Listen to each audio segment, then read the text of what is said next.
Hello everyone, welcome to Shivi Studyship and this is chapter first of class 6 science.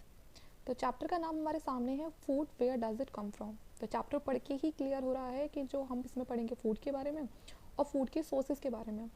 सबसे पहले आता है food variety. अब food variety क्या होती है कि आप जो भी कोई खाना खाते हैं उसमें क्या क्या चीज़ें पड़ी हुई हैं, आप कितने इंग्रेडिएंट्स उसमें यूज़ कर रहे हैं, क्योंकि वही हमारे खाने को क्या देती है, वैरायटी प्रोवाइड करती है।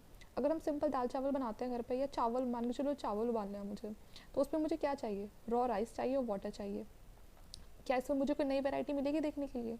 कुछ नहीं मिलेगा, क्योंकि इसमें मैंने इतने इंग्रेडिएंट्स डाले ही नहीं है कि मुझे कोई नई वैरायटी मिले। लेकिन अगर मैं करी वेजिटेबल बनाती हूँ तो उसमें मुझे बहुत सारी सब्जियों को डालना पड़ेगा, है ना। तो यहाँ पर क्या होगा, यहाँ पर मुझे क्या देखने के लिए मिलेगी, फूड वैरायटी। तो इसीलिए जो खाना होता है उसमें लॉट्स ऑफ वैरायटी होती है जिसको हम खाते हैं। इधर देखो रोटी के बारे में बताया हुआ है, तो रोटी के लिए हमें क्या चाहिए, आटा और वाटर चाहिए। दाल के लिए हमें दाल के साथ साथ उसमें पानी, सॉल्ट, ऑयल, घी और उसमें क्या ऐड करेंगे, जो स्पाइसेस होती हैं उनको ऐड करेंगे। तो इस तरह से जो फूड वैरायटीज़ है खाने में देखी जाती हैं। अब नेक्स्ट टॉपिक है हमारा फूड मटेरियल एंड सोर्सेस। इसमें क्या है, अब हम पढ़ेंगे कि सोर्सेज क्या होती है। तो अगर मैं फूड की बात करूँ, सबसे पहले अगर आपसे कोई पूछेगा कि बताओ फूड की क्या सोर्स है, तो दिमाग में प्लांट ही आएगा कि जो प्लांट्स होते हैं उन्हीं से हमें ग्रेन्स मिलते हैं, सीरियल्स मिलती हैं, वेजिटेबल मिलते हैं, फ्रूट्स मिलते हैं। और ये बात बिल्कुल सच है। अगर आप ले लो, चाहे वो चावल है, चाहे दाल है, बाजरा है, मेज़ है, कोई भी फ्रूट है, कौन है सोर्स उनका, प्लांट्स। लेकिन इसके साथ साथ और हमारे पास फूड की क्या सोर्सेज हैं, एनिमल, जैसे कि जो हमें मिल्क प्रोवाइड करते हैं, मीट प्रोडक्ट प्रोवाइड करते हैं और एग प्रोवाइड करते हैं। तो प्लांट और एनिमल दोनों ही हमारे लिए एक बहुत बड़ी सोर्स है फूड की। अब हमारा थर्ड टॉपिक क्या कहता है, plant part and animal product as food. Plant के कौन से पार्ट और एनिमल प्रोडक्ट कौन से होते हैं जिसको हम एज अ फूड कंज्यूम कर सकते हैं। तो plant are one source of जो प्लांट है वो one of the main source है हमारे फूड की। क्योंकि सबको पता है, मैंने आपको ऊपर बताया कि अगर फूड के बारे में सोचते हैं तो सबसे पहले प्लांट ही हमारे सामने आता है।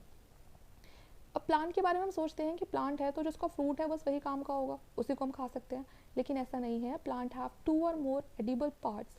एडिबल का मतलब होता है कि ईटेबल पार्ट, जिनके जो पार्ट हम कंज्यूम कर सकते हैं, उनको खा सकते हैं। फ्रूट्स के अलावा रूट्स भी होती हैं, स्टेम भी होती हैं, फ्लावर्स भी होती हैं।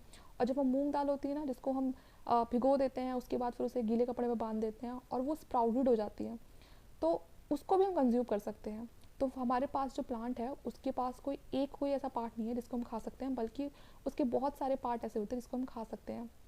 रूट में हमारी कैरेट आ जाती है, टर्निप आ जाती है, रेडिश आ जाती है। ठीक है। बीज की बात करें तो जो मधुमक्खियाँ होती हैं, आपने देखा होगा वो हनी को कैसे बनाती हैं। फ्लावर के में क्या होता है, कुछ जूसेस प्रेजेंट होते हैं, उस जूस को वो यूज़ करके क्या बनाती है, हनी बनाती है। तो यहाँ पर मैंने ना ये एक छोटा सा डायग्राम बनाया हुआ है, तो इसमें ना आपको क्लियर हो जाएगा। सबसे ऊपर देखो फ्लावर है, उसके बाद मैंने नीचे फ्रूट ऐसे कुछ बना के मेंशन कर रखा है, फिर लीफ है, उसके बाद फिर बर्ड। ये आप बिल्कुल देख रहे हो, लीफ के नीचे छोटी सी जो लीफ दिखाई दे रही है ये बर्ड है। और जहाँ स्टेम कनेक्ट होती है लीफ के साथ, वो जो पॉइंट होता है ना उसको बोलते हैं हम नोड। और दो नोड के बीच में जो स्पेस होता है उसको बोलते हैं इंटरनोड। और इस पूरे सिस्टम को बोलते हैं शूट सिस्टम। ये जो आपको सॉइल से जो जो लैंड पार्ट वाला पार्ट है हमारा, जो उससे ऊपर का जो पार्ट है सारा का सारा, फ्लावर से लेके इंटरनोड तक, इसको बोलते हैं हम शूट सिस्टम। और जो लैंड के नीचे वाला पार्ट है जहाँ पर हमारी रूट्स होती हैं, तो रूट्स भी हमारे यहाँ पर प्राइमरी रूट्स और सेकेंडरी रूट्स मैंने मेंशन किए हुए हैं। प्राइमरी रूट्स क्या होती है, जो बिल्कुल मेन रूट होती है। प्राइमरी रूट्स में से भी जो रूट निकलती है उनको क्या बोलते हैं, सेकेंडरी रूट्स बोलते हैं। ठीक है।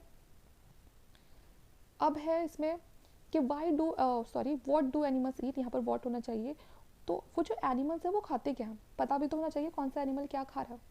तो जो एनिमल्स हैं वो अपने जो उनकी जो हमने डिवाइड किए हुए हैं, वो हमने 3 कैटेगरी में डिवाइड किए हुए हैं। क्योंकि सारे एनिमल्स एक जैसा नहीं खाते हैं, जैसे हम ह्यूमन बींग है, सबकी पसंद नापसंद होती है, सेम वैसे ही एनिमल्स में भी ऐसा ही है। और यहाँ तक कि जो हम ह्यूमन बींग है, हम भी वो इन्हीं एक कैटेगरी में आते हैं जो यहाँ पर हमने डिफाइन की हुई है। पहली है हर्बीवोरस। इसमें क्या होता है, animal which eat only plants और प्लांट प्रोडक्ट। ये वही एनिमल्स होते हैं जो या तो प्लांट खाते हैं या फिर प्लांट प्रोडक्ट्स। जैसे कि एग्जांपल है इसमें काउ, या फिर हम गॉट का भी एग्जांपल दे सकते हैं। तो बेसिकली हमें सिर्फ याद ये रखना है कि ऐसे एनिमल्स जो या प्लांट खाते हैं या फिर प्लांट के बने हुए प्रोडक्ट खाते हैं। दूसरा है carnivorous, animal which eat other animal. Non vegetarian होते हैं बहुत बड़े वाले ये। और इसमें क्या होता है कि ये सिर्फ एनिमल्स को ही खाते हैं। ठीक है। कोई इनका ये नहीं है कि प्लांट प्लांट खा लिए, ऐसा कुछ नहीं है। ये इन्हें सिर्फ एनिमल ही चाहिए, एक दूसरे को मार के खाते हैं ये। एग्जाम्पल है इसमें लॉयन। ओमनिवोरस में क्या होता है, ये वो एनिमल होते हैं जिनको प्लांट भी चलता है और एनिमल भी, दोनों को खा लेते हैं ये, जैसे डॉग। और साथ में अगर हम बोले ह्यूमन बींग, तो ह्यूमन बींग भी तो ओमनिवोरस है क्योंकि वो वेजिटेरियन भी होता है और नॉन वेजिटेरियन भी होता है। तो इस चैप्टर में हमारा इतना ही था। अगर आपको कुछ भी प्रॉब्लम आती है तो कमेंट करके पूछिए। अगर आपको मेरे नोट्स की पीडीएफ चाहिए तो आप मेरे टेलीग्राम चैनल से जुड़ सकते हैं, लिंक आपको नीचे डिस्क्रिप्शन बॉक्स में मिल जाएगा। तो अगर आपको वीडियो अच्छा लगता है तो प्लीज़ लाइक शेयर सब्सक्राइब ज़रूर करें। Thank you.